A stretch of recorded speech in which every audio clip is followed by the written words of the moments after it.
I have written some of the resident spirit in my home. It's a friendly one, and has quieted down a bit since my last cleansing. We have an understanding, I suppose. But as of lately, I have noticed in quite a few incidents, that this one tends to warn me of things to come. On one occasion, during the flu and head and chest cold outbreak in my children's schools, with no sign of them being remotely sick, the activity starting up. From the sound and vibration of my downstairs patio door sliding open, never did it actually open. I can feel the vibration of it opening and closing because my bedroom is right above the dining room, which leads out to the back patio. Then hearing those all too familiar footsteps walking the length of the hallway and into my bedroom, across the floor at the end of my bed, and suddenly stop.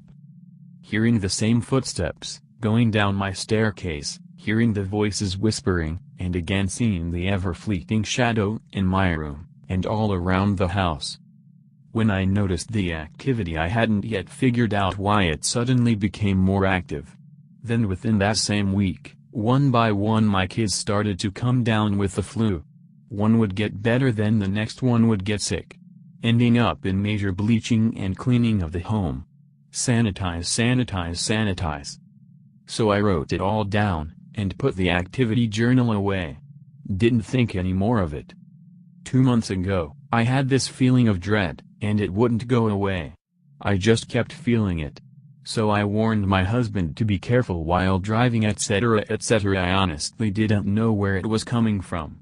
I was on caution all of the time, while taking my pup out, to use the bathroom, to watching and walking my kids to the bus stops in the mornings, to making sure all the locks on windows and doors were locked at night. Then for whatever reason, I started thinking of his cousin. Now we hadn't really spoken to him in a while, but memories kept popping in. His face, his house continued to creep into my thoughts. One Saturday evening, after his cousin had attended a funeral, he had headed home, and made it there, but then decided to leave in his car. My husband and I decided to grab a bite to eat after I finally got off work. We got home, and we started talking about this particular cousin out of nowhere. I had this sinking yet calm feeling in the pit of my stomach. Interrupting our conversation, he gets a call from his uncle.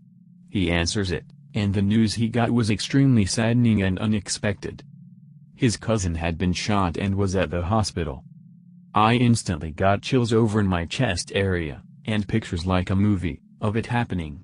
I told my husband he's been shot in his chest, and he's not going to live. He said, yeah, I don't know yet, they don't know where he's been shot at or what happened. The next evening, after many calls, texts, and updates on social media, his cousin was pronounced dead. His uncle was at the hospital, my husband just couldn't go up there. And he called to let him know he had been shot in his chest by a neighbor. The week before all of this took place, activity started to happen. My T.V. would switch channels, to something that had to do with that particular city, in which his cousin lived, thus causing some memories to pop in. And now for the last set of activities I will write in here. Activity started up 2 weeks ago. Footsteps, patio door sounds and vibrations, and what sounded like my puppy's footsteps running into my room and around my bed. I immediately sit up and look around, no sight of him. So I get up thinking maybe he had run into one of the other 2 bedrooms. Finding nothing, I head downstairs. I walk into the dining room to find him fast asleep, snoring.